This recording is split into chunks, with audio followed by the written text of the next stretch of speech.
Hi everybody, so this is finally the video that I promised you last week for the word problems we were going to take care of for this week. Um, and long and the short of it is, let's try and have them do Tuesday, but here's how you do them. So I'll look at them and we'll try and get this through, alright? So the first question, Michael Jordan has a vertical leap of 1.29 meters. What is his takeoff speed? So that's the first thing we're looking at. And what is his hang time? That is the second thing we're looking at. Total time to move up and come back down. So as we start everything, let's go with a VI, a VF, an A, a T, and a D. And let's take a look at this. So we know he's going to jump up, we know he's going to come to a rest, and we know he's going to come back down. So we don't know how fast he's going when he comes up. So I don't know that. But I do know how fast he's going at the top, and that is going to be 0 meters per second, just like the potato cannon. I know acceleration due to gravity is negative 10 meters per second squared. I also know the displacement, and that is going to be 1.29 meters. We're going to say that's positive because remember he's going up for the first half. So the initial velocity is what we're going to be looking for. VI, VF, A, and D, I believe I can use VF squared equals VI squared plus 2AD, and that would be 0 squared equals VI squared plus 2 times negative 10 times 1.29. If we do all this stuff, even I can't do this in my head, times negative 10 times 1.29, it's going to be negative, so 0 equals VI squared plus negative 25.8. That's interesting. But in order to get rid of this negative 25.8, we add 25.8 to both sides. So this is going to be 25.8 equals VI squared, because these two will cancel out. So now we just take the square root of 25.8. We should get an initial velocity, square root of both sides, VI equals 5.07 meters per second. So that can go up here. So I hope that helped with that. And now I can get rid of all of this. The second piece, I want to know the hang time. So I know the takeoff speed, that was that. Now we got to figure out the hang time. And we can do this a couple of ways. I'm a keep it simple, stupid kind of person. VF equals VI plus AT. I need to know the T, I know the A, I know the VI, and I know the VF. So let's just plug and chug. 0 equals VI, 5.07 plus negative 10 T. And if we play our cards right, we can get rid of 5.07 by subtracting it from both sides. So negative 5.07 plus 0, that's going to leave us with negative 5.07. That and that are going to cancel each other out, so we're left with negative 10t. And if we're going to divide both sides by negative 10, because we have to isolate t. So negative and the negative make a positive. 5.07 divided by 10 is 0.507.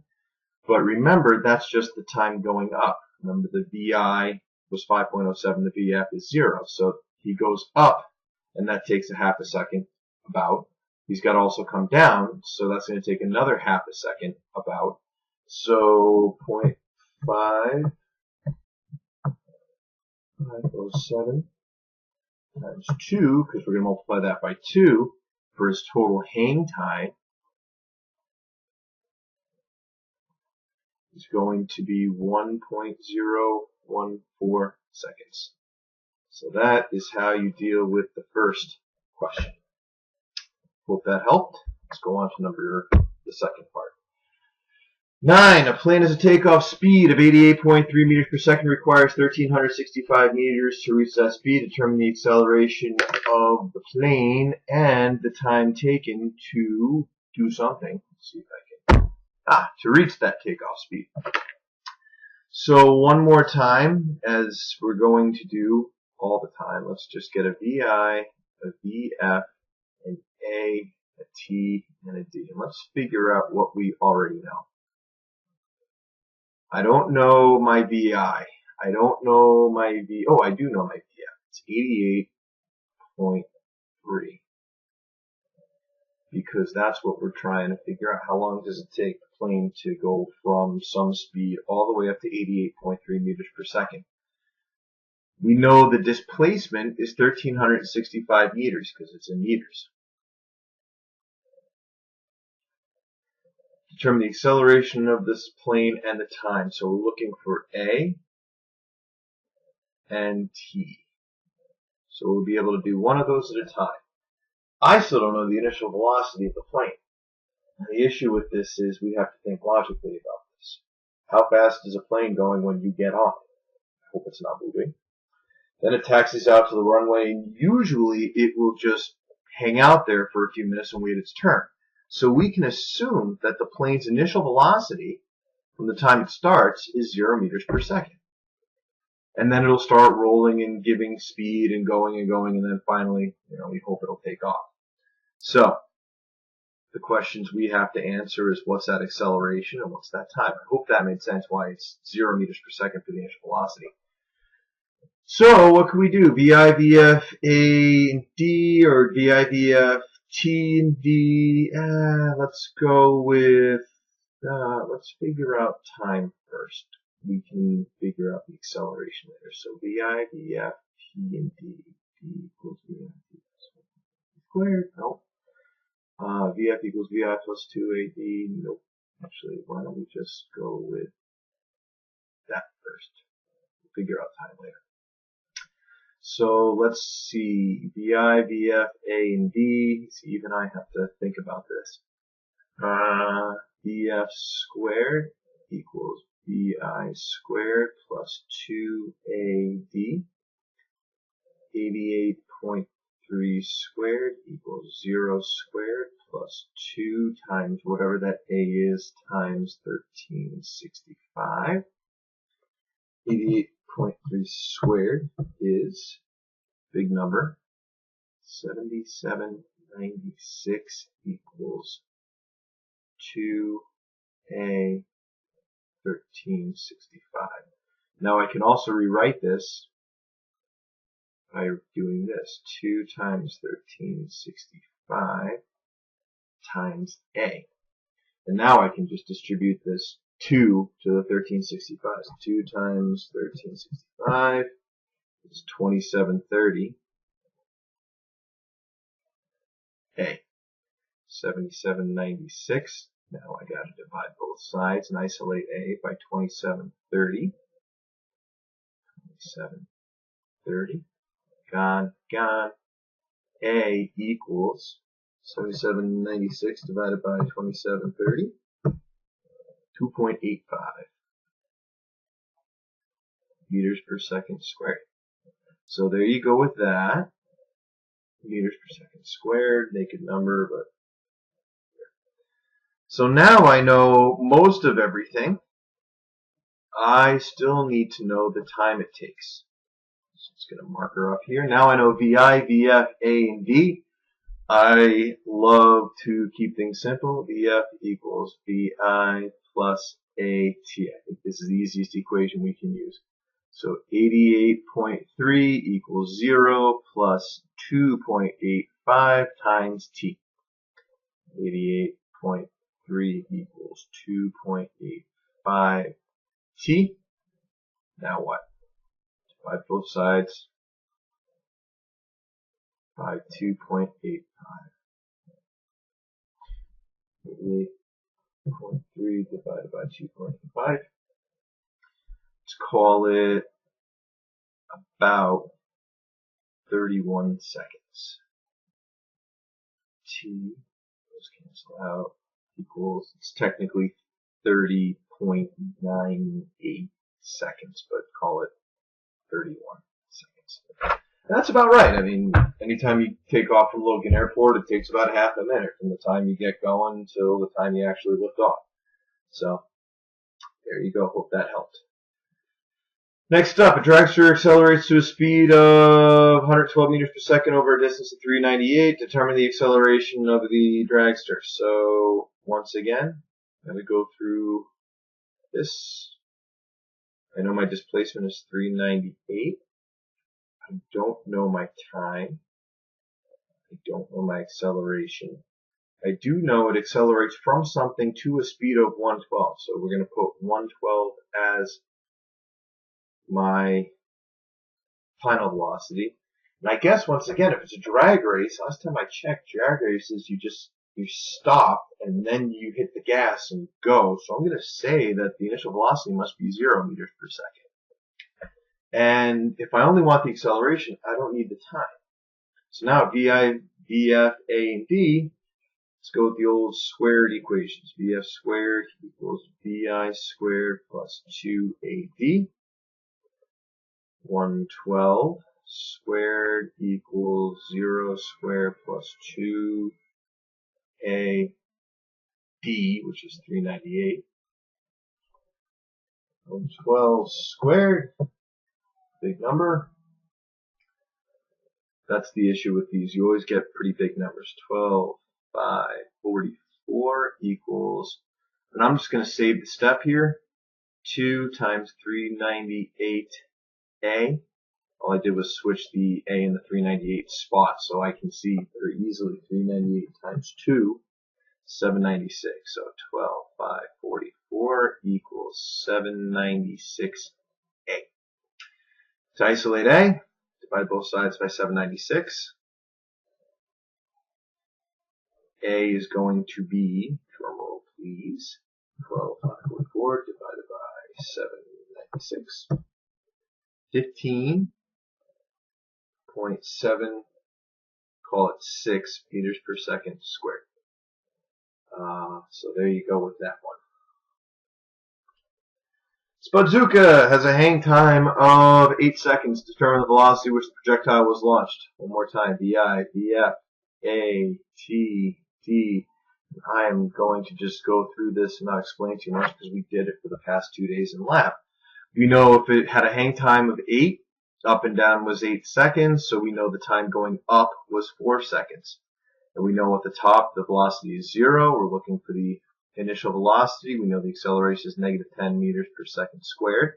So VI, VF, AT, VF equals VI plus AT. I don't care about the distance until that one.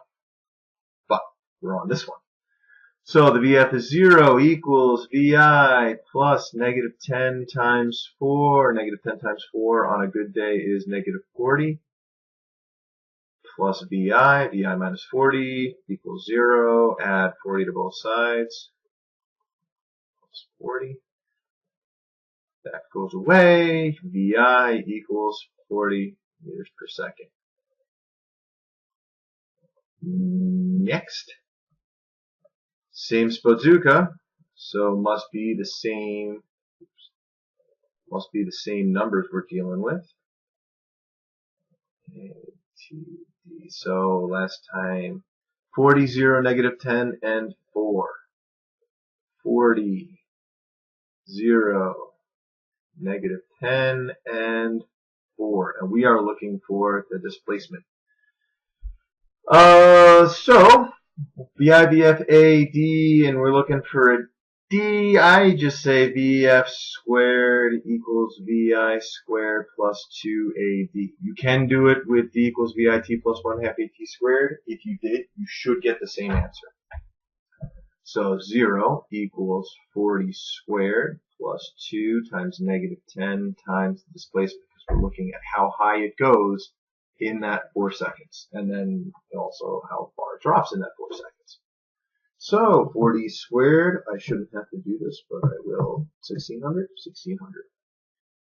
0 equals 1600 plus negative 20d. 2 times negative 10 is negative 20. Subtract 1600 from both sides. That thing gets launched, negative 20d, negative 1600. That thing gets launched at, divide both sides by negative 20. 20. D equals 80 meters. So that thing will go 80 meters up, and it will also go 80 meters down. So again, this was right out of what we did this week with the Japanese exchange kids. I hope you enjoyed it. I really hope they enjoyed it. But that's how you attack this problem. Planet Jupiter, a rock will fall 100 meters in 4 seconds. Calculate the acceleration of gravity. E-I-F-A-T-D. If a rock is falling, you must have dropped it. So we're going to say the initial velocity is 0. The final velocity is, I don't know, and I don't ask, so I guess I don't care. The acceleration is what we're looking for. The time is 4 seconds, and the displacement is 100 meters. So this is a little something interesting. On Jupiter, you go 100 meters in 4 seconds, whereas on Earth, you go 80 meters in 4 seconds. So you seem to fall faster on Jupiter, and later on in the year we'll learn why. VIATD. Let's see, we can definitely do this with a D equals VIT plus 1/2 AT squared. My displacement is negative 100 meters because it's falling, equals 0 because VI is 0 and anything times 0 is 0, plus 1/2 times A times 4 squared. Negative 100 equals 1/2 plus 4 squared. 16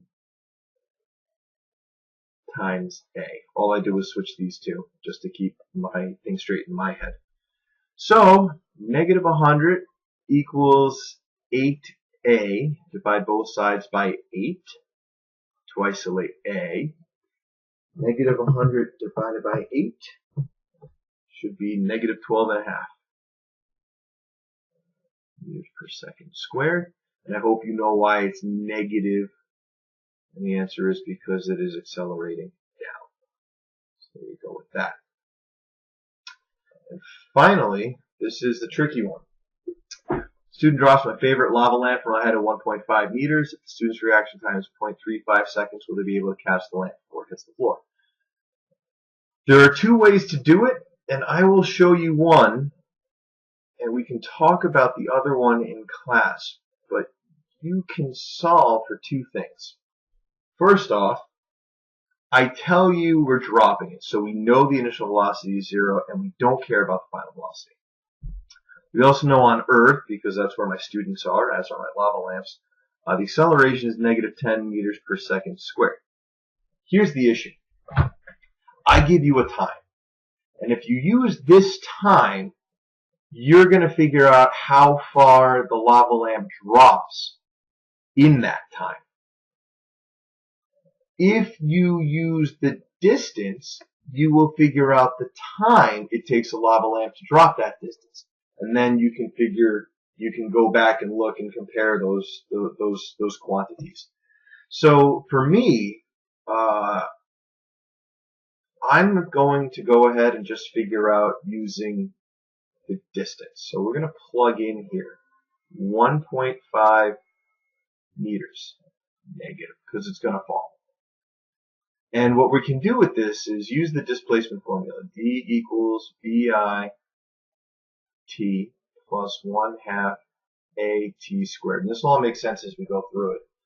I know my displacement is negative 1.5 meters. VIT, that's going to become 0 because my VI was 0. Plus 1/2 of negative 10 T squared. Now notice, I'm not plugging in 0.35. I want to see how long it takes to drop 1.5 meters and then see, well, if it takes longer than 0.35 seconds to fall 1.5 meters, there's no way you can catch it.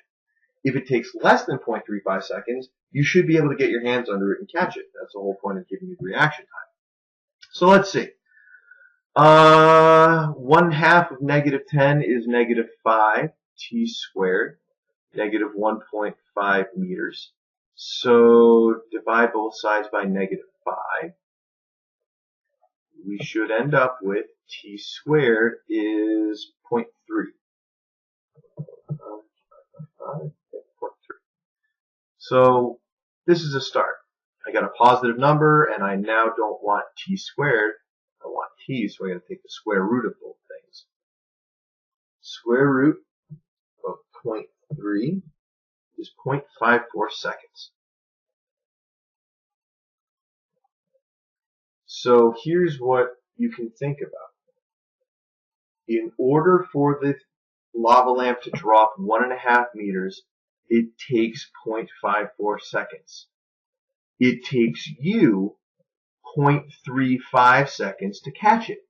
So if it takes longer to drop than it does for you to catch, you should be able to catch it. So that's how you do it.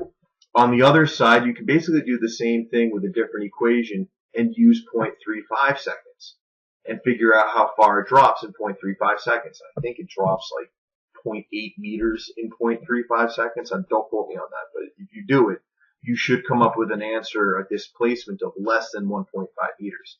And again, if you can catch something in 0.35 seconds and only drops, say, 0.8 meters, you should be able to catch it definitely if it had to drop 1.5 meters. So that's kind of how you attack these. That's the homework. You are done. And I hope that you have a great rest of the weekend.